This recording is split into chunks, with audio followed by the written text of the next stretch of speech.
Baiklah, kata mereka itu, dan makan pula lah sirih kami yang dicerana itu.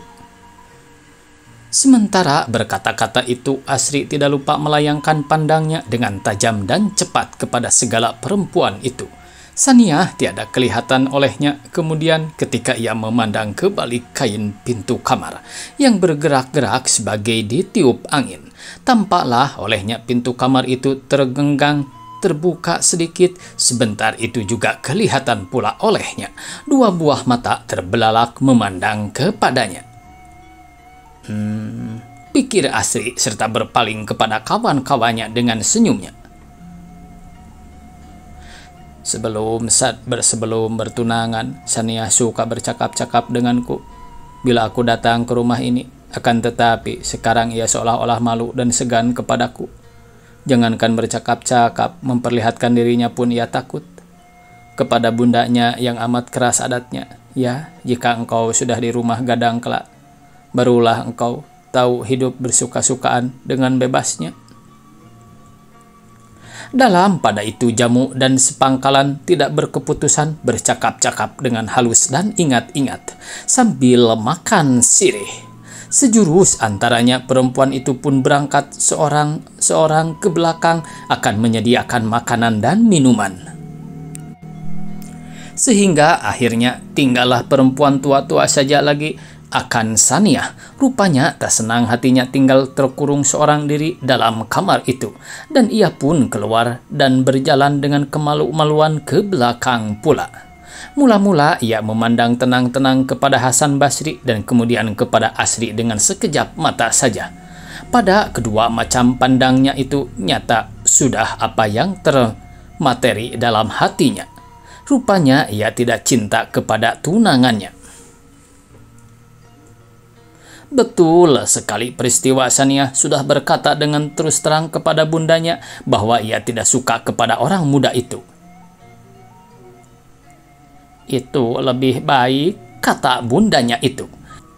Di dalam perkawinan, barang siapa yang amat sedikit menaruh cinta, ialah yang amat besar sekali kuasanya.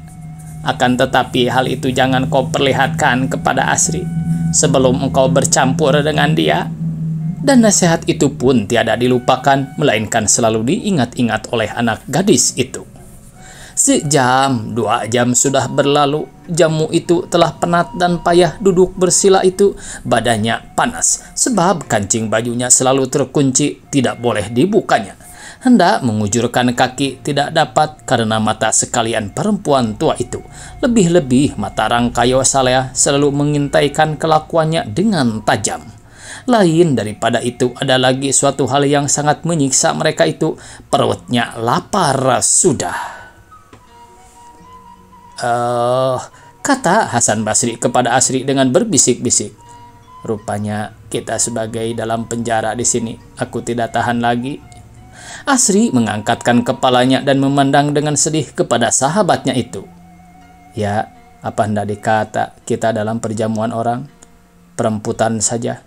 Lain tidak, kita harus menanti dengan sabar. Tapi kalau ada lawan duduk kita seorang laki-laki, tentu lain pula caranya. Tidak sesukar ini, kata Hasan Basri. Sementara itu perempuan tua itu pergi ke belakang pula sehingga tinggal Jamu-Jamu saja lagi. Untung, kata mereka itu serta memperbaiki duduknya dan menggosok peluh di dahinya dengan setangannya. Sekarang baru dapat kita berlepas penat sedikit. Akan tetapi, kata Sultan Kaya, yaitu orang daripada teman Asri itu, perut kita. Benar, kata yang lain pun pula. Aku sudah lapar sangat. Biasanya aku makan pukul 1:30. Sekarang sudah pukul 4. Asri, Sultan Bendahara. Orang muda itu pun tersenyum masam. Dengar, katanya. Dering piring sudah kedengaran di dapur. Tentu orang sudah mencuci pinggan, hendak menyajikan makanan. Jawab Hasan Basri. Semenjak tadi telah terdengar juga olehku bunyi demikian. Akan tetapi suatu pun tak ada bekasnya. Barangkali piring-piring itu diperlagakan orang sekadar agar menyenangkan hati saja. Tambahan pula, katanya dengan tersenyum dan memandang kepada Asri. Mata kita pun tidak berobat di sini. Benar, kata Sultan Kaya. Lain daripada sekali tadi itu.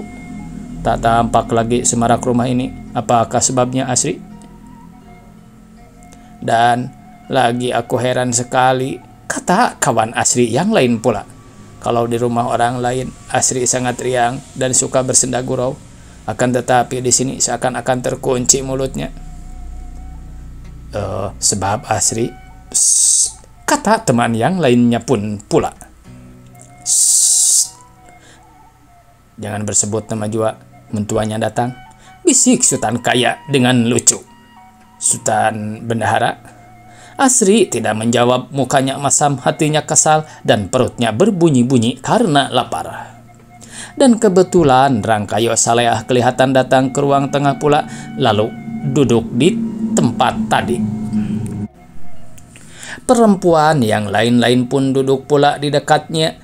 Sebentar antaranya dihidangkan oranglah makanan di hadapan jamu itu, sebuah dulang nasi di pinggan besar dan 2 buah dulang yang penuh dengan lauk pauk. Sekarang baru, kata Hasan Basri dengan berbisik ke telinga kawannya. Setelah selesai daripada menating itu, maka jamu itu pun disilahkan orang makan. Ketika mereka hendak duduk berkeliling dulang itu, sekalian perempuan itu pun disilakan oleh Asri makan sirih. Mereka itu mulai makan. Akan tetapi mereka tak dapat makan sekehendak hatinya, sebab segala perempuan itu selalu memandang kepadanya. Turun naik suap mereka itu boleh dikatakan dihitung orang. Kalau begini takkan sempurna makan kita, kata Sultan Kaya dengan berbisik-bisik sehingga hanya kedengaran kepada mereka saja. Tak dapat nasiku telan jika gerak tangan dan kunyahku diperhatikan orang. Aku pun tidak dapat menyuap, kata Hasan Basri. Padahal perutku sangat lapar, seharusnya kita makan banyak-banyak. Akan tetapi apa akal? Tanya kawan yang lain dengan perlahan-lahan. Dalam hidangan itu ada semacam lauk yang tak boleh dijamah, yakni gulai gedang namanya. Hanya disajikan sekadar akan dilihat-lihat saja sebagai perhiasan. Apabila gulai itu diraba jamu, bukan main malu sepangkalan, tak terlihat olehnya laku sedemikian. Sultan Kaya tahu akan hal itu, telah terbayang dalam ingatannya apa yang akan terjadi kalau gulai itu dijamahnya. Ia pun tersenyum dan berpikir. Awas, katanya. Dan sebentar itu juga seorang perempuan berkata agak keras serta memandang kepada segala jamu itu. Jangan malu-malu makan, Sultan Bendahara. Ambil sambal. Ajakan itu disambut oleh Sultan Kaya dengan senyumnya. Kesempatan baik, bisiknya. Dan kuat-kuat. Benar, lauk pauk ini dihidangkan orang, akan kita santap bukan? Sambil berkata demikian diulurkannya lah tangannya ke gulai gedang di atas dulang itu. Ini, enak benar, ujarnya pula serta berlaku sebagai benar-benar hendak mematahkan gulai itu. Demi dilihat oleh segala perempuan itu kelakuan jamu itu, mereka itu pun terkejut dan bangkit berdiri, lalu berlari ke dapur.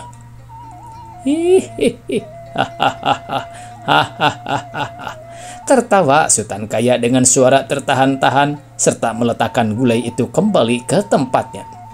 Sekarang baru dapat kita makan sesuka hati kita. Perempuan itu sudah nyah belaka. Ayo cepat-cepat. Sambil menahan tertawanya masing-masing sebab geli hatinya, jamu-jamu itu pun makan dengan senang.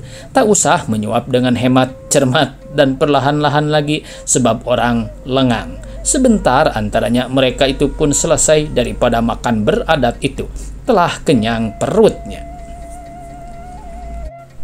Kemudian daripada itu seorang perempuan datang dengan kemalu-maluan akan mengangkat hidangan bekas makan jamu itu.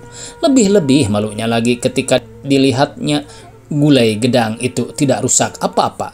Jadi mereka itu hanya diperolok-olokkan oleh jamunya.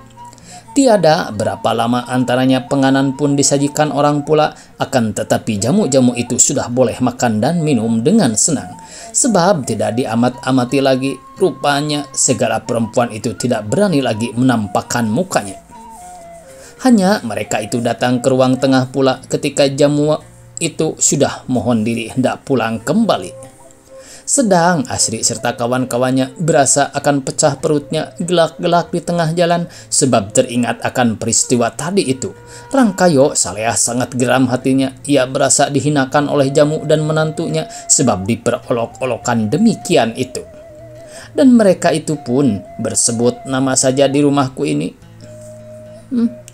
Dan mereka itu pun bersebut nama saja di rumahku ini, berungutnya. Padahal menantuku itu adalah bergelar. Kurang adat, kata Rangkayo Saleah. Bukan menantu laki-laki saja yang harus mengenal rumah tangga dan karib baid tunangannya, si gadis pun mesti tahu juga. Kecuali menjelang mentuanya, ia pun harus pula datang mengunjungi sanak saudara si laki-laki dan kalau dapat bermalam di rumahnya juga.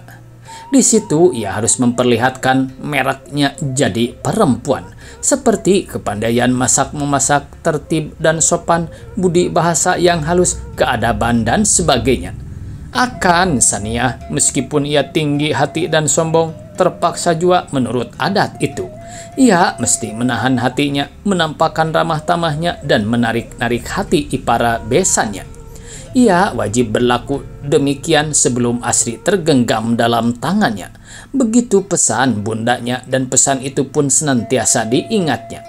Akan tetapi walaupun demikian, nyata juga kelihatan bahwasanya Saniah tidak mau tahu akan merek perempuan yang dikehendaki oleh masyarakat umum itu. Ia tetap sombong dan kesombongannya itu pun tidak dapat disembunyi-sembunyikannya.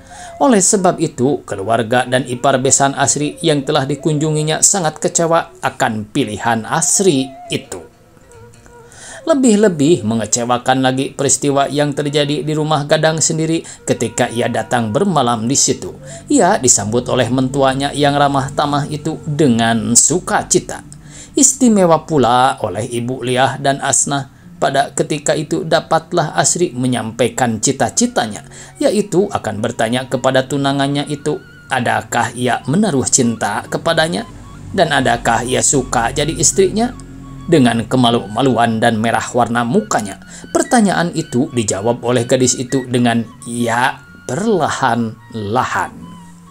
Sebagai seorang perempuan yang menurut perintah bundanya, ia pun pandai betul menghidupkan api cinta berahi dalam hati Asri yang sudah menyala itu. Dewasa itu terasalah oleh Asri bahwa ia telah menaruh cinta pula. Akan tetapi perasaan itu tipis saja lekat padanya. Belum pernah ia berasa cinta yang dalam tersemat di hatinya terhadap kepada seorang perempuan. Oleh karena itu kerap kali terpikir olehnya bahwa ia sangat beringinkan suatu perasaan yang suci, yang dapat menguasai sekaliannya serta memenuhi segala kehendaknya. Dan ajaib sekali keinginannya itu selalu menghadapkan sukmanya kepada Asnah. Jikalau ia sudah berkehendak demikian, Asnah telah terbayang di matanya, kepada anak gadis itulah dapat dibukakannya segala rahasianya. Kepada Asnah lah diadukannya hal ihwal yang tidak menyenangkan hatinya. Kerap kali ia mengeluh dekat adiknya itu, bahwasanya ia sangat berhajatkan suatu perasaan yang tulus. Demi didengarnya bujuk dan cumbunya yang lemah lembut, sebentar itu juap ia pun lupa akan kesedihannya, lalu timbul pula keriangannya. Dan dewasa itu pun demikian juga halnya dalam hal ia bersuka cita, sebab sudah mengetahui hati Saniah yang sebenarnya terhadap kepadanya itu. Tiba-tiba berdebar-debarlah hatinya dan pikirannya pun berkacau-kacau. Dengan segera ia berjalan ke dalam kebun sambil melayangkan pemandangannya kepada bunga-bunga yang berkembangan dengan segar kena cahaya matahari yang hendak masuk itu. Kebetulan ketika ia sampai ke dekat bangku, kelihatanlah olehnya Asnah duduk di situ dengan bertopang dagu, sedang matanya memandang dengan tenang kepada awan yang berarak-arak di udara. "Wahai Asnah," kata Asri dengan tiba-tiba, sehingga anak gadis itu terperanjat daripada kenang-kenangannya. Alangkah susahnya bertunangan, duduk, makan, bercakap, ya sekaliannya mesti menurut adat. Aku tak dapat berlaku demikian, kata Asri. Anak gadis itu memandang kepadanya seraya tersenyum. Alangkah kasih Asnah kepada orang muda itu. Terkejutnya itu pun hilang semata-mata. Demi Asri telah duduk di dekatnya serta didengarnya suara yang merdu itu. Alangkah kasih Asnah kepada Asri dan alangkah sedih hatinya. "Kanda wajib menurut adat itu," kata gadis itu dengan lemah lembut, "supaya nama kita jangan kena cacat dan cela." Siapa akan tahan duduk, terpenjara dan menahan lapar sebagai beberapa hari yang telah lalu di negeri itu? Tambahan pula, aku bukannya bertunangan dengan gadis itu, melainkan dengan kaum keluarganya. Aku tak dapat bertutur, berkelakar, dan bersenda gurau dengan tunanganku seperti dengan engkau ini. Akan tetapi, Asnah tidak dapat meneruskan perkataannya karena sekonyong-konyong Saniyah kelihatan olehnya berdiri di balik pohon manggis. Matanya memandang kepada Asnah dengan tajam dan berang, dan ketika Asri menoleh ke belakang, kebetulan Saniyah telah berdiri di dekatnya. "Ya, untung Adinda datang. Hati Kakanda sangat terharu biru dan berhajatkan penghiburan. Kakanda sedang bercakap-cakap dengan Asnah, adik Kakanda. Dan mari duduk bersama-sama," kata Asri kepada Saniyah. Saniyah tidak menjawab dan tidak bergerak-gerak dari tempatnya berdiri itu. Kepalanya ditundukkannya ke tanah. Akan menyembunyikan perubahan warna mukanya, ia berusaha sungguh-sungguh akan menahan gelora perasaannya. "Ya Adinda," kata Asri pula serta mendekati tunangannya itu. "Mengapa tidak berdiam diri saja? Duduklah dekat adik Kanda itu." "Itu bukan adik Kanda," jawab anak gadis itu dengan tiba-tiba seraya memandang dengan masam kepada Asnah yang bangkit tegak dari tempat duduknya dan berjalan dari sana dengan perlahan-lahan. Rupanya ia telah maklum jika ia duduk juga di situ niscaya terjadi percederaan yang akan menambah rusak binasa hatinya. Demi didengar Asri jawab tunangannya demikian, ia pun terperanjat dan undur selangkah ke belakang. Mula-mula ia berdiam diri, tapi akhirnya ia berkata dengan lemah lembut dan senyumnya, "Iya, adik Kanda jua nih ya. Meskipun kami tidak sama-sama dilahirkan oleh seorang ibu, tapi menurut perasaan hati Kanda, ia saudara kandung Kanda. Kami sama-sama dipelihara sejak kecil sebagai dua orang keluarga yang sedamping-dampingnya. Adinda harus dan mesti berlaku dengan baik dan kasih sayang kepadanya." "Mesti?" tanya gadis itu serta memandang kepada Asri dengan mata yang bersinar-sinar. "Iya, Adinda mesti berlaku demikian kepadanya." Asri tertawa gelak-gelak. Rupanya kata mesti itu tidak menyenangkan hati Adinda. Di bawah penjagaan bunda yang keras itu, Adinda sudah terlalu banyak mendengar dan melakukan mesti itu. Nah, jangan takut. Di rumah gadang ini, Adinda takkan pernah mendengar perkataan yang tidak Adinda sukai itu. Akan tetapi kepada Asnah mesti Adinda menaruh kasih. Baik Adinda mau ataupun tidak, ya baik sekali. Belum pernah Kakanda bertemu dengan seseorang yang tak suka kepadanya. Hal itu dibenarkan oleh hati Saniyah, akan tetapi mulut dan lidahnya menyangkal. Ia tahu betul bahwasanya ada seorang orang muda yang sangat cinta kepada Asnah itu. Panas hatinya, tapi tidak dikatakannya siapa orang itu. Ia berdiam diri serta menulis-nulis pasir dengan ibu jari kakinya. Dalam pada itu Asri memegang tangannya, tetapi gadis itu berkata dengan marah, "Jangan jamah Adinda," katanya serta bergerak hendak undur selangkah ke belakang. "Apa salahnya?" sahut Asri sambil memegang tangan gadis itu erat-erat. "Apa salahnya?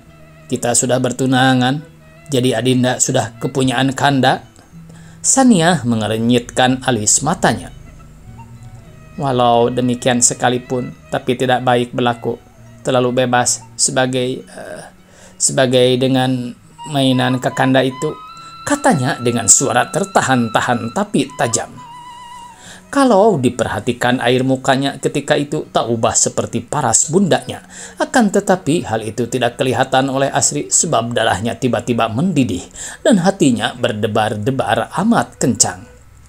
Apa kata Adinda? Mainan Kanda Asnah itu? Astaga, iya adik Kanda. Mengapa Adinda bersangka sejahat itu? Masa adik dengan kakak berbuat serta bertingkah sebebas itu? Oh, jadi menurut adat Adinda, kami duduk beramah-ramahan tidak baik? Salah, sumbang sekali. Hahaha, kuno, kata Asri kepada Sania. Akan tetapi Adinda tidak sudi. Sayang Adinda yang semudah itu tak sudi melepaskan diri daripada kekonoan itu. Rupanya tak berbekas sedikit juga pelajaran sekolah pada batin Adinda. Tidak, lepaskan Adinda. Lepaskan Adinda. Adinda tidak mau. Kini tidak, sebab Kanda sudah bergurau dengan perempuan lain, kata gadis itu dengan bertambah marah. Asri tertawa pula dengan tangan gadis itu pun dilepaskannya. Akan tetapi Adinda, kata mainan dan perempuan lain itu harus Adinda cabut, sebab Asnah itu betul-betul saudara Kanda, ipar Adinda. Kakanda bercakap-cakap dengan dia hanya secara persaudaraan, ujar Asri kepada Sania. Kanda tak malu, kata Sania dengan merangsang, dan ia pun berlari masuk ke dalam rumah. Asri tinggal termangu sebentar, kemudian ia masuk pula. Berjalan perlahan-lahan, Sania terus pergi ke kepala rumah sebelah di atas, dan Asri pergi ke kamar ibunya. Ketika ia sampai ke muka pintu kamar itu, terdengarlah olehnya suara Asnah bercakap-cakap dengan ibunya. Orang tua itu bertanya, "Hei Asnah, manakah kamu? Di mana dia?" "Ada di dalam kebun ibu, beserta Kak Sania." Kata orang tua itu senyumnya. "Berdua saja, lekas betul mereka itu berkenalan." "Mudah-mudahan saja ibu." "Bagaimana pikiranmu tentang iparmu itu?" "Pikiran saya ibu?" tanya Asnah dengan terperanjat. Baik sekali." "Adakah engkau berkenan kepadanya?" "Tentu saja ibu, dan saya bermohon kepada Tuhan, moga-moga Kanda Asri berbahagia dengan dia kelak." Demi didengar Asri jawab gadis yang tulus itu, ia pun tertegun sebentar, mukanya yang kusam dan pikirannya yang kusut karena diharu perasaan. Akan diteruskannya lah pertunangan dengan Sania yang congkak dan terbasa-basi itu, atau akan diputuskannya lah seketika itu juga, sebab sakit hatinya hal itu hilanglah sebagai dipuput bayu. "Wahai adikku yang baik hati," keluhnya dengan perlahan-lahan, "tidak ada bandinganmu di dunia ini." Dan sesudah berkata demikian, ia pun masuk ke dalam bilik itu dengan riang. Walaupun Asri baru beberapa bulan saja bekerja, tetapi karena ia amat pandai, maka pekerjaan klek itu lekas dapat diketahui, dipahamkan, dan dijalankannya. Ia selalu rajin, ingat-ingat, dan riang, sehingga tak ada kerja yang sukar dan berat kepadanya. Kemendur sayang akan dia, demikian juga segala teman sejawatnya. Bukan saja di kantor ia sangat dikasihi orang, di kampung pun lebih-lebih lagi, meskipun sekolahnya belum boleh dikatakan tinggi. Baru tamat mulo saja. Tapi karena di negerinya amat jarang orang yang sampai ke sekolah semacam itu, maka ia telah dipandang orang sebagai orang terpelajar benar-benar. Kecerdasannya yang serba sedikit itu dipergunakannya baik-baik untuk keperluan anggota masyarakat. Banyak orang kampung, orang desa yang tidak tahu suatu apa, baik perkara ilmu bercocok tanam, baik pun perkara tulis baca dan lain-lain, ditunjukinya dan diajarinya dengan sungguh-sungguh. Orang yang bodoh dan miskin sekali-kali tidak dihinakannya, tidak dijauhinya, melainkan didekatinya dan dipimpinnya. Tangannya amat ringan akan menolong orang yang dalam kesusahan. Ya, lain daripada itu, banyak lagi cita-citanya yang berfaedah bagi kemajuan dan kebajikan masyarakat. Cita-cita itu pikirnya akan semakin dapat dicapainya apabila ia telah didampingi oleh istri pilihannya. Saniyah tentu akan membantu dia, oleh karena itu akan bertambah besarlah harga dirinya bagi orang sekampungnya. Bulan Maulud, hari kawin Asri dengan Saniyah datang sudah. Anak muda itu pun minta permisi 14 hari lamanya tidak masuk kantor. Dalam waktu itu dilangsungkanlah perkawinannya. Tentu saja kerja kawin itu lebih besar dan lebih ramai daripada kerja bertunangan dahulu.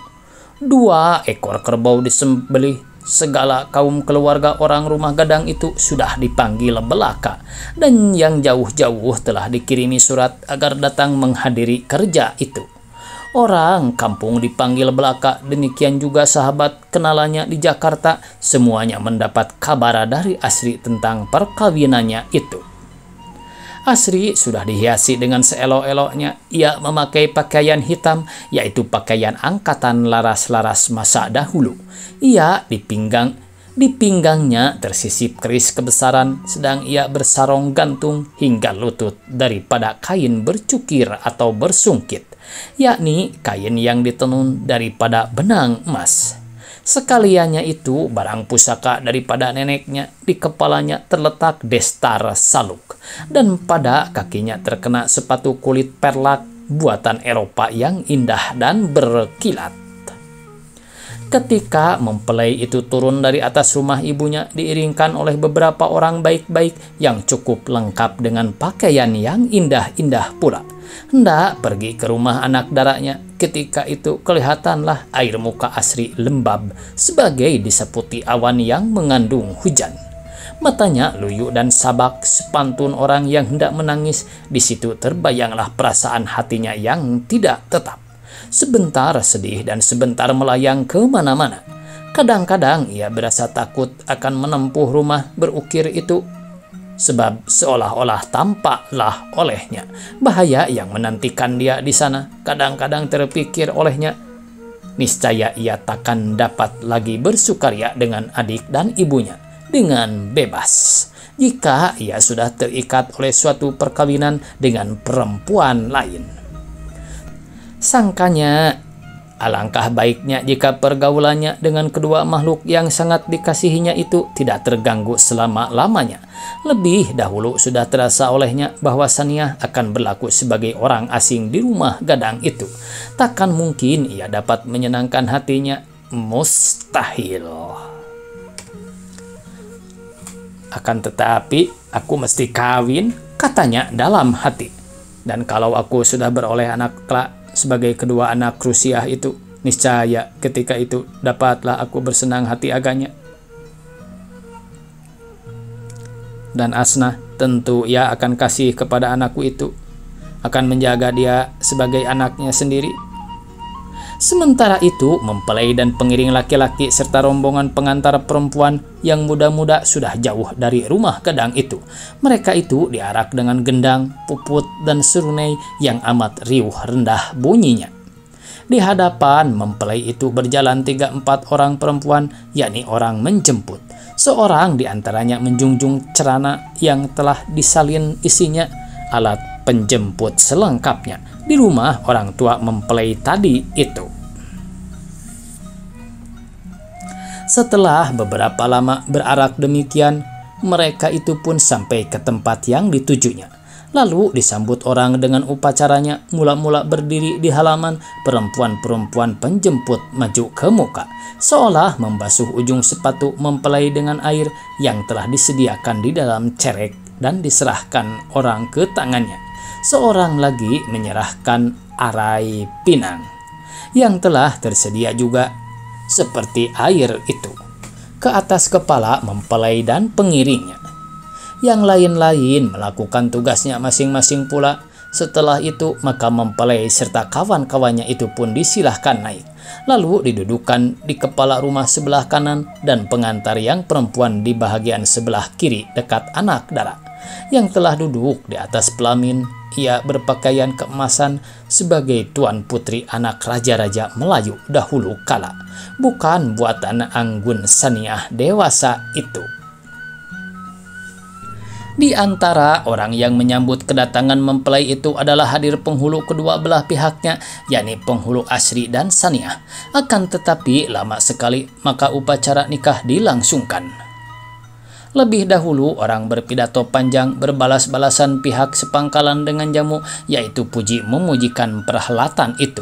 Bahkan kadang-kadang tiada kali pula daripada tikam menikam dengan ujung lidah apabila ada kelihatan tempat lalu.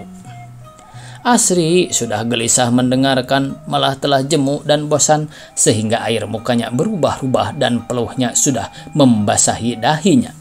Bukan Asri saja yang berhal sedemikian, kawan-kawannya pun telah pusing pula, maka dipohonkan mereka itu dengan berbisik-bisik kepada Engku Datuk Bendara, penghulu Asri, supaya pidato itu disudahi dengan lekas. Sungguh pun demikian. Lama juga antaranya, maka Bapak Saniah dapat berwakil kepada Kadi akan menikahkan anaknya dengan mempelai itu. Dengan segera Kadi itu pun memegang tangan Sultan Bendara serta menyebutkan lafal nikah itu. Demi selesai sudah dari upacara nikah itu, maka Asri pun disilahkan orang duduk di sisi Saniah di atas pelaminan yang beralaskan puadai, berdindingkan bantal seraga, dan berlangit-langitkan kain keemasan pelbagai ragam dan warna. Amat takjub orang melihat kedua pengantin yang elok itu bersanding laksana bulan dan matahari yang diapit oleh bintang-bintang berkilauan, yaitu 4 orang perempuan muda yang elok berpakaian indah-indah pula. Dalam pada itu jamu laki-laki dan perempuan disilahkan makan dan minum dengan pidato berbalas-balasan juga. Akhirnya perhelatan itu selesai juga, segala jamu telah boleh balik pulang ke rumahnya masing-masing. Sesudah berjuang ujung lidah beberapa lamanya dan kemudian setelah persandingan diakhiri, barulah mempelai boleh pulang pula ke rumah gadang kembali beserta segala pengiringnya. Adapun Asri pada malam hari itulah kira-kira lepas waktu maghrib mulai pulang ke rumah istrinya. Ia diantar oleh 1-2 orang kawannya dengan diam-diam hingga tangga saja, sebab jauh dan ia ada membawa barang-barang peniba yang tersembunyi dalam bajunya. Peniba itu ditaruhnya di kamar pengantin keesokan harinya pagi-pagi apabila ia sudah turun dari rumah berukir itu. Berebut-rebutlah perempuan-perempuan yang ada di situ akan melihat apa macam dan bagaimana rupa atau warna barang pembawaan atau peniba itu. Pada hari itu rupanya masih ada suatu upacara yang penting dan harus diselenggarakan, ya sepenggalah matahari naik. Berangkatlah pesumandan, yakni beberapa orang semendak dari pihak mempelai yang sengaja diutus akan menyilakan anak dara ke rumah mentuanya beserta pengapitnya. Di situ diadakan pula perjamuan ala kadarnya, istimewa untuk perempuan saja, dan jika lat pesumandan itu telah selesai dengan sempurna, baiklah anak dara serta pengapitnya itu kembali ke rumahnya. Benar, Asri dan Saniah telah jadi suami istri. Mereka itu tinggal di rumah berukir itu barang sepekan 2 pekan, dihormati seperti raja. Dan sementara itu keduanya harus memenuhi adat istiadat pula, yaitu datang menjelang karibaid pihak laki-laki dengan tertibnya. Pada ketika itu sudah mulai terasa oleh Asri bahwa Saniah kurang suka berbuat demikian, sebab tiap-tiap akan pergi kedengarannya comelnya. Seharusnya mereka itu datang kepada kita kemari, bukan? Asri terkejut tersirap darahnya, tetapi ia tersenyum pahit saja. Pada hari yang ke-8 diadakan perjamuan sekali lagi berhelat lauk namanya, yakni helat yang dalam sekali wujud dan maksudnya.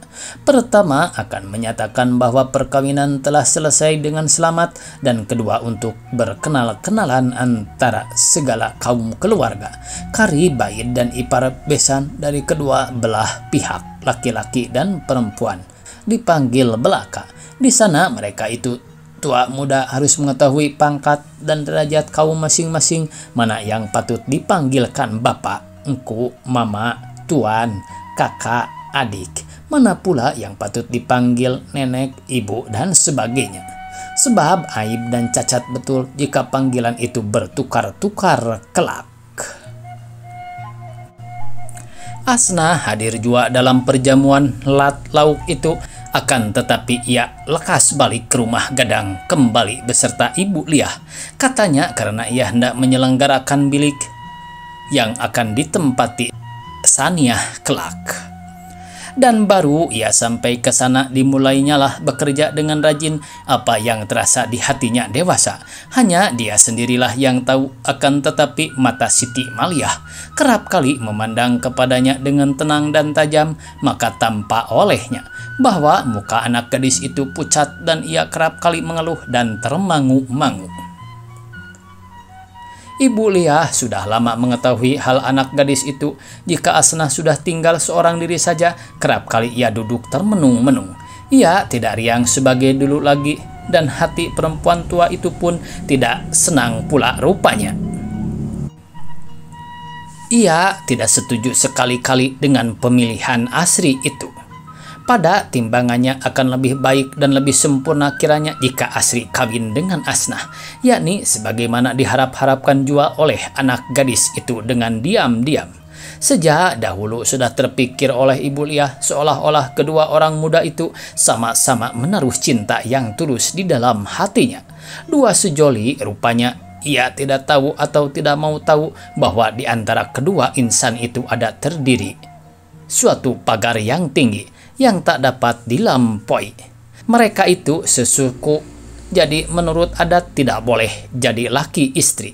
Lain daripada itu, ia tidak maklum gerangan akan perbedaan yang halus di antara manusia. Orang kaya walau bagaimana jua pun rendah hatinya.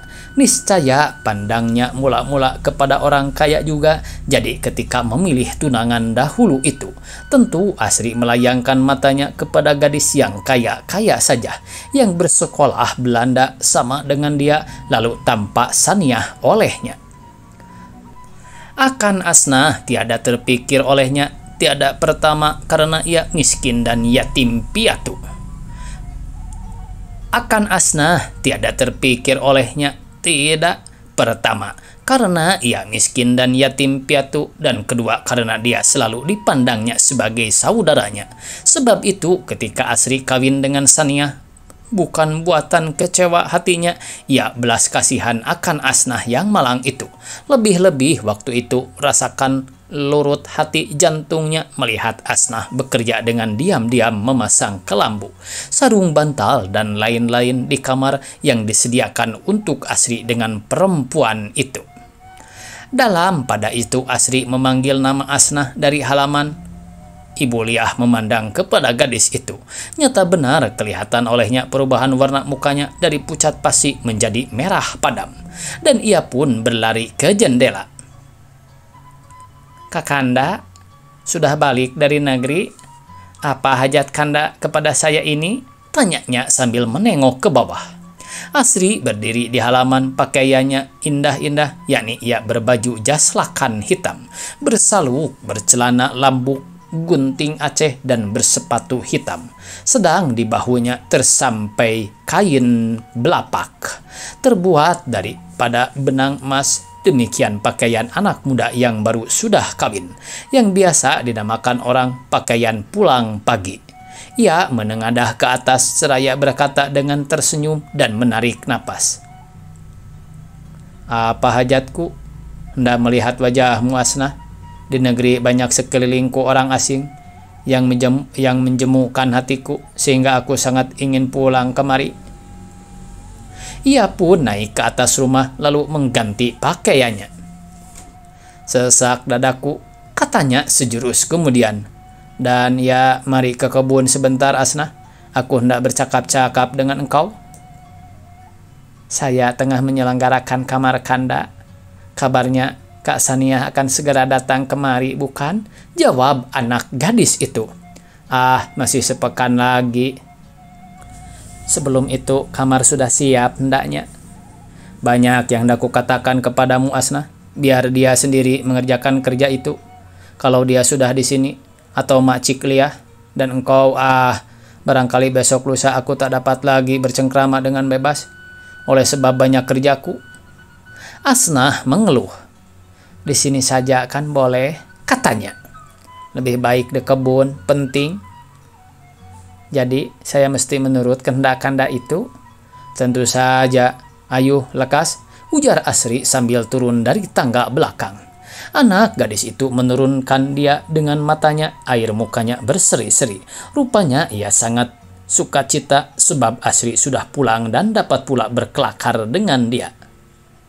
Makci, tolonglah sudahkan kerja itu, katanya seraya berjalan.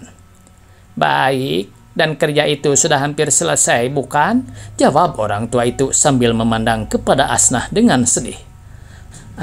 Akan lebih baik agaknya jika Sania tetap tinggal di rumah bundanya. Kasihan Asnah jika ia bercampur di sini dengan istri Asri itu, pikirnya Mak Liah. Ketika Asnah sampai ke dalam kebun, dilihatnya Asri telah berdiri menantikan dia dan Asnah pun disongsongnya. Lalu mereka itu berjalan bersama-sama ke bangku yang telah biasa didudukinya. Akan tetapi keduanya tidak berkata-kata. Setelah duduk di atas bangku itu, barulah Asnah membuka mulut, ujarnya. Hei, mengapa kanda berdiam diri saja? Asri mengangkatkan kepalanya cepat-cepat lalu bertemu pandang keduanya. Aku berdiam diri. Aku tak tahu sekali-kali, dengar Asnah. Kerap kali aku berasa heran dan kerap kali pula terpikir olehku bahwa engkau dapat menerka segala pikiranku. Biasanya telah kuketahui lebih dahulu apa akan jawabmu atas segala pertanyaanku, sahutnya. Jadi tak guna kanda ajak saya datang kemari. Jika kanda sudah tahu segala jawab saya, tidak usah saya hadiri percakapan ini, kata Asnah dengan jenakanya. Asri menggelengkan kepalanya. Dalam hal itu engkau salah tanpa Asnah. Timbulnya perhubungan itu ialah kalau engkau sudah hadir, dan dalam pada itu aku pun dapatlah memandangi wajahmu. Demi didengar Asnah perkataan demikian, ia pun terkejut dan gelisah. Apa yang tak menyenangkan hati kanda? Tanyanya dengan sungguh-sungguh. Rupanya muka kanda amat suram. Wahai Asnah, kata Asri serta menarik napas panjang. Semenjak aku bertunangan dengan Sania, sampai kepada waktu sesudah kawin ini, telah terbit di dalam hatiku semacam perasaan yang tak dapat kuterangkan dengan perkataan. Seolah-olah aku sudah melakukan suatu pekerjaan dengan membuta tuli saja. Bodoh betul aku ini, dan pekerjaan itu takkan dapat dibetuli lagi. Jangan engkau heran mendengarkan perkataanku itu. Aku tidak mabuk atau hilang akal, katanya pula sambil menatap mata anak gadis itu dengan tenang. Belum ada pikiranku yang seterang dan sejernih sekarang ini. Rupanya inilah sesal tak putus yang biasa timbul sesudah kawin. Akan tetapi kanda, jawab Asnah yang telah mulai berdebar-debar hatinya, jikalau perkataan kanda itu didengar oleh Kak Sania. Sedap nian perkataan itu terdengar di telingaku, dan senang benar hatiku memandangi wajahmu, kata Asri memutuskan perkataan anak gadis itu. Jika dapat, sukalah aku duduk begini berjam-jam lamanya. Pandangmu yang lemah lembut itu dapat menghilangkan kesusahan dan was-wasku. Anak gadis itu menundukkan kepalanya, pada matanya terbayang segala cintanya, akan tetapi hatinya terlalu amat sedih memikirkan hal orang muda itu. Ia suka sekali mengorbankan nyawanya akan menjadikan Asri berbahagia dan beruntung. Biar dia menanggung susah dan siksa asal Asri dapat hidup dengan senang dan sentosa. Akan tetapi ia tidak dapat berbuat apa-apa lain daripada berdiam diri dan menjaga dirinya, supaya orang muda itu jangan menaruh sangka yang tak baik akan peri keadaannya. Ya, betul sekali kiranya bahwa cinta itu pada perempuan biasanya mula-mula terbit dari dalam hati, kemudian baru sampai ke mulut. Akan tetapi acap kali tertahan hingga rongkongan saja, tak sampai dapat diucapkan dengan perkataan. Jadi pantun. Dari mana punai melayang, dari benta turun ke padi, dari mana cinta mula melayang, dari mata turun ke hati. Tidaklah tepat diucapkan oleh atau kepada perempuan, hanya boleh pantun itu dikatakan oleh pihak laki-laki. Sebab sebenarnya cinta itu pada laki-laki adalah terbit dari mata, dan kemudian barulah turun ke hati. Tetapi acap kali pula tidak sampai maksudnya, dan bagi perempuan lebih sesuai dengan tepat bunyi pantun ini. Lintah bersarang dalam padi, sepesan memanjat padi pulut. Cinta berperang di dalam hati, serangan terhambat sampai ke mulut. Jadi itulah perbedaan laki-laki dengan perempuan, yaitu perbedaan yang sangat meragukan pikiran kedua belah pihaknya. Sejurus antaranya. Asri pun berkata pula, "Tentu engkau heran mendengarkan perkataanku tadi itu." "Tidak, Kanda, saya tidak heran sekali-kali," sahut gadis itu sambil menggelengkan kepalanya. "Sebab saya tahu bahwa Kanda berkata dengan sesungguh-sungguhnya." "Ya, tetapi sedianya aku suka sekali." "Tidak, itu perkataan yang bukan-bukan saja." "Tertawakanlah aku dengan sejadi-jadi naasnya. Tapi janganlah kau kabarkan kepada orang lain bahwa aku sangat menyesal akan perkawinanku ini. Seharusnya aku bersuka cita sekali karena jadi mempelai, jadi suami anak orang kaya lagi bangsawan.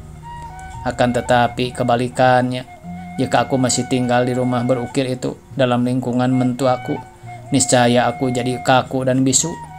Keriangan hatiku hilang semata-mata. Hanya aku berharap jika Sania sudah pindah ke rumah kita ini, moga-moga ketika itulah aku dapat bersuka cita kembali." "Tentu saja, Kanda. Niscaya hal itu akan menjadi baik pula dengan mudah. Lebih mudah daripada Kanda pikirkan. Ingatlah betapa sedih hati Kanda ketika Kanda hendak keluar dari sekolah. Akan tetapi setelah Kanda bekerja, kesedihan itu sudah hilang sama sekali, bukan? Pekerjaan baru itu telah dapat menarik hati Kanda dan telah Kanda kerjakan dengan sungguh-sungguh." "Betul, Asna, betul," kata Asri dengan tiba-tiba serta bangkit berdiri, seolah-olah hendak melepaskan beban yang berat dari badannya.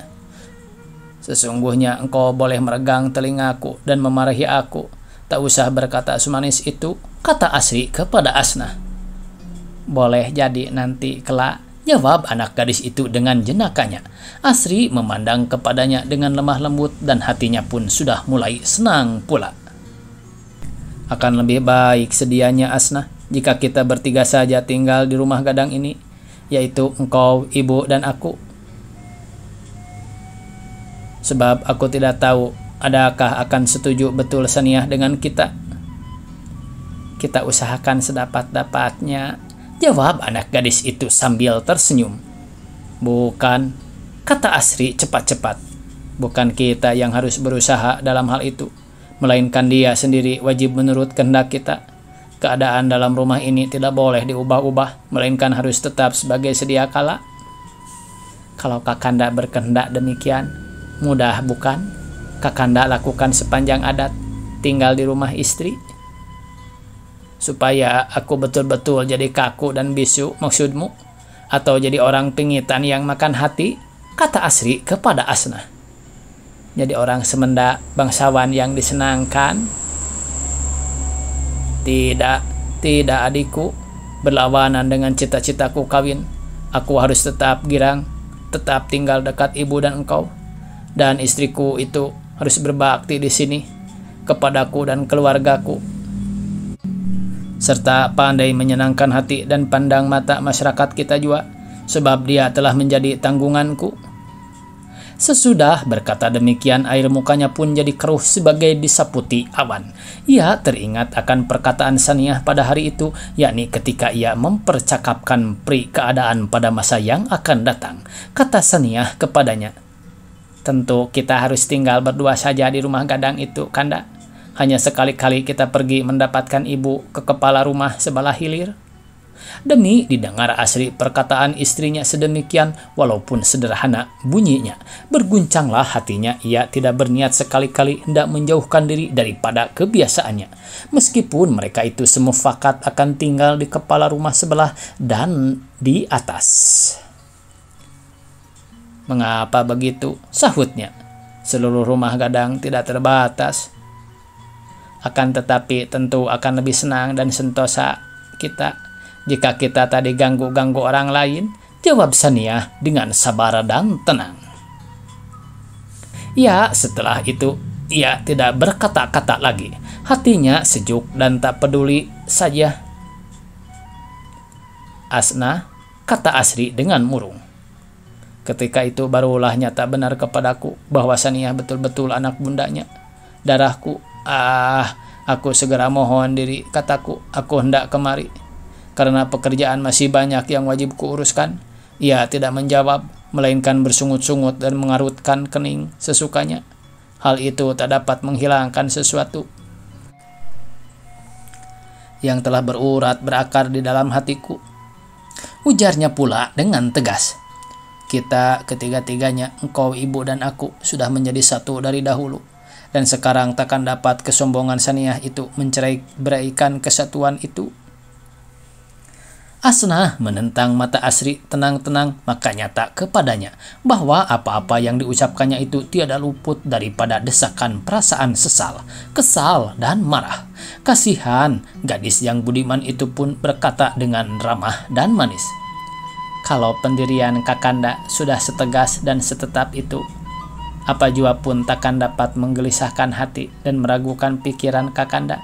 Saya percaya bahwa Kak Saniyah lama-kelamaan tentu akan menurut segala kehendak Kakanda dengan cinta kasihnya. Asal Kakanda sabar. Nah, sekarang mari kita naik ke rumah pula. Tadi Makcik tengah memasak makanan yang menerbitkan air selera Kakanda selama ini. Ibu menanti-nantikan Kakanda akan makan bersama-sama. Duduk sehamparan, itu pun jika Kakanda ingin menyela-nyela cara santap berdulang di istana pengantin dengan kebiasaan kita itu." "Sungguh pandai engkau menggembirakan hati rusuh adikku," ujar Asri seraya bangkit dari kedudukannya. Kedua kakak beradik itu berjalan bersisi-sisian arah ke pintu belakang rumah gadang lambat-lambat sambil melayangkan pandang kepada bunga-bungaan yang sedang berkembangan dengan indahnya dan harum baunya. Saniyah sudah beberapa hari jadi istri Asri, dan kedua suami istri itu pun akan pindah ke rumah gadang. Daripada perkataan pindah rumah itu dapat disimpulkan kenyataan bahwa upacara penerimaan kedatangan pengantin terlampau sudah. Jadi penyambutan cuma sederhana sekali seperti biasa saja. Sungguh pun demikian. Kamar pengantin dihiasi juga baik-baik oleh Asna. Tempat tidur telah ditaburinya dengan bunga rampai, dan dalam jambangan kecil di atas meja telah diletakkannya beberapa tangkai bunga mawar yang dipetiknya sendiri di dalam kebun. Di ruang tengah sudah dihamparkannya beberapa helai permadani yang indah lagi permai. Ibu Mariati, Ibu Liah, dan beberapa perempuan setangga sudah duduk makan sirih serta bercakap-cakap dengan riangnya. Sekali-kali mereka itu menengok ke jendela atau ke pintu, akan mengetahui kalau kedua suami istri muda itu sudah kelihatan di halaman. Tiada beberapa lama antaranya suara anak-anak kedengaran berteriak-teriak memberitahukan bahwa kedua pengantin itu datang sudah. Sekalian perempuan itu bangkit berdiri lalu pergi ke pintu akan menyambut anak dara itu. Saniyah dipimpin orang ke ruang tengah. Asri memberi salam dengan ramah kepada ibunya. Ibu Liah, Asnah dan segala perempuan yang hadir itu. Baharu Saniyah duduk di atas permadani di hadapan sekalian perempuan itu. Maka Asnah pun menyorongkan celana sirih kepadanya serta berkata dengan takjinnya, "Selamat datang Kak Saniyah, moga-moga kakak berbahagia dan beruntung tinggal di rumah gadang ini. Kami sangat berbesar hati akan kedatangan kakak di sini. Allah akan memberi berkat kepada kakak laki istri. Demikian juga kepada kaum keluarga Kanda." Ucapan itu keluar dari mulut Asnah dengan ikhlas dan doa itu betul-betul getaran jiwanya timbul dari dalam hati nuraninya. Akan tetapi ucapan yang muliawan itu tidak termasuk ke hati Saniyah. Tidak diterimanya dengan sukacita, ia menjawab dengan pendek serta tersenyum. Alamat ia tidak peduli. "Iya, demikianlah hendaknya." Lebih daripada itu, ia tidak berkata lagi. Bunyi perkataannya itu pun amat kasar sebagai terhadap kepada hamba sahayanya. Setelah itu, ia memandang ke kiri dan ke kanan, ke barat dan ke timur dengan tenang. Pada air mukanya terbayang gerak hatinya, tak senang duduk dalam lingkungan seperti itu, tak sebau. Tempatnya dengan suaminya sudah diketahuinya, yaitu pada bagian sebelah timur rumah gadang itu, dan sudah dilihat-lihatnya 2-3 hari dahulu. Bagus, cukup untuk berdua. Dengan tidak berkata sepatah kata jua, tidak mohon diri, ia pun bangkit berdiri lalu melangkah ke kamar yang telah dilengkapi dengan perkakas itu. Demi dilihat asri pekerti istrinya yang kurang adat itu, berubahlah air mukanya, muram dan masam rupanya. Ia sangat malu. Akan tetapi sebentar itu juga ia pun berkata dengan manis kepada segala perempuan itu, "Tak usah ibu-ibu dan kakak-kakak tercengang akan hal Saniyah sedemikian. Rupanya ia sangat payah sebab semalam-malaman tadi kami tidak tidur. Orang berjaga-jaga di negeri sebab akan bercerai-cerai dengan anak menantunya. Apalagi kami berjalan kaki saja dari sana kemari. Jadi tentu ia sangat letih dan penat. Sebab ia belum biasa berjalan sejauh itu. Biar dia beristirahat agak sebentar dan menukar pakaiannya. Akan tetapi ya tentu ia segera balik kembali," kata Ibu Mariati dengan rasa kurang senang. "Mungkin," sahut Asri. "Tapi sungguh ia amat payah ibu, apalagi darahnya belum tenang lagi agaknya. Ada kejadian hebat di tengah jalan tadi." "Apa, Sultan? Apa?" tanya salah seorang daripada jamu-jamu itu. "Ngeri tapi menguntungkan daku," jawab Asri dengan lucu. "Seperti biasanya perempuan jolong kawin harus mengiringkan suaminya dari jauh, bukan? Hatiku kesal mengapa istriku sendiri tidak boleh bersisi-sisian dengan daku. Berkepit-kepit tangan sebagai tuan dan nyonya. Apa salahnya? Aku tuan dan dia nyonyaku, tapi tak usah sampai begitu benar. Hanya alangkah janggalnya, aku berjalan dahulu, ia kemudian. Aku nantikan dia berhenti. Kalau aku sudah berjalan pula, barulah ia berangkat. Jarak kami semakin jauh jua, perasaanku bertambah tidak senang. Tiba-tiba Saniyah menjerit. Aku berpaling ke belakang dan kelihatan seekor anjing mengejar dia. Cepat seperti kilat kupeluklah pinggangnya dan kunyahkan anjing itu."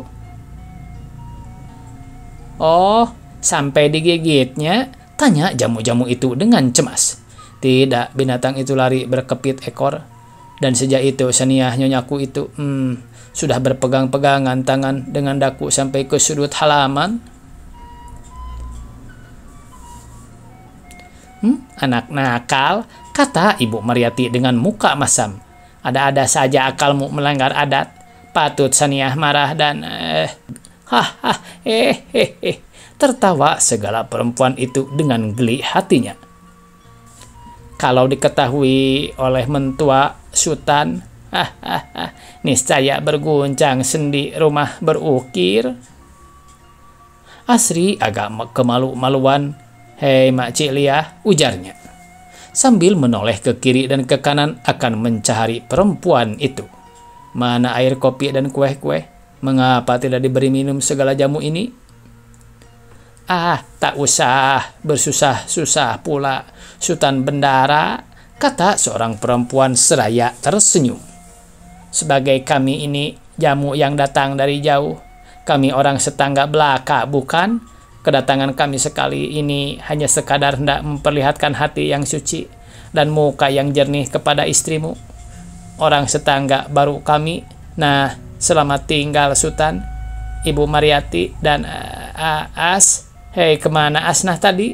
Tanya mereka itu seraya bangkit tegak dan menoleh ke belakang. Bersambung.